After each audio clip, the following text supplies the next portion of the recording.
নমস্কার বন্ধুরা, বাঙালি রান্নাবান্না চ্যানেলে আপনাদের সবাইকে স্বাগত। আজ আমি বানিয়ে দেখাবো পাউরুটির এক অসাধারণ জলখাবার, যা বাচ্চা থেকে বড় প্রত্যেকেরই জলখাবারে খুব ভালো লাগবে।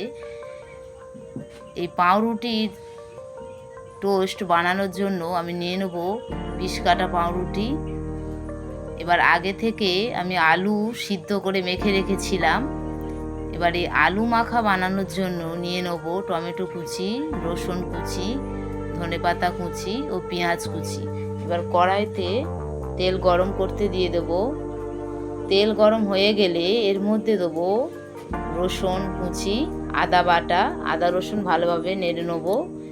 এবার এর মধ্যে দেবো পেঁয়াজ কুচি, পেঁয়াজটাকেও ভালোভাবে লাল লাল করে ভেজে নেব। এবার দেবো টমেটো কুচি এবং ওপরে লবণ ছড়িয়ে দেবো যেন টমেটোটা তাড়াতাড়ি সিদ্ধ হয়ে যায়। এর ওপর দেবো লঙ্কার গুঁড়ো, ভাজা লঙ্কার গুঁড়ো, টমেটো সস দিয়ে ভালোভাবে মশলাটা নাড়িয়ে নেবো। এবার আগে থেকে সিদ্ধ করে রাখা আলু দিয়ে ভালোভাবে মশলাটার সঙ্গে আলুটাকে মাখিয়ে নেব। এর ওপর দেবো চাট মশলা, আলু মাখাটা খেতে খুব সুন্দর হবে। ওপর থেকে ধনেপাতা ছড়িয়ে দিয়ে একটু নেড়ে চেড়ে নিলেই হয়ে যাবে আমাদের আলু মাখা। আলু মাখা দেখুন হয়ে গিয়েছে।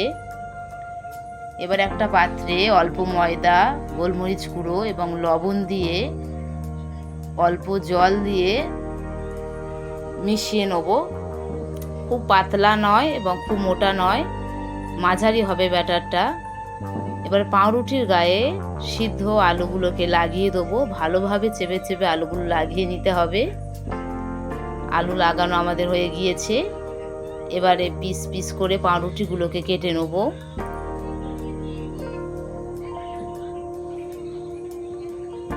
এবার কড়াইতে তেল গরম করতে দেবো। ব্রেড গ্রাম নিয়েছি। এবার পাউরুটিগুলোকে ময়দার মধ্যে ডুবিয়ে ভালো করে ময়দা গায়ে লাগিয়ে ব্রেড গ্রাম ওপরে ছড়িয়ে দেবো। এবার তেল গরম হয়ে গিয়েছে, দেখুন সব ব্রেড গ্রাম লাগানো হয়ে গিয়েছে। এবার আস্তে আস্তে ভেজে নেব। দেখুন লাল লাল করে ভাজা হয়ে গিয়েছে। যদি আমার এই রান্নাটি ভালো লেগে থাকে তাহলে চ্যানেলটিকে লাইক করে দেবেন।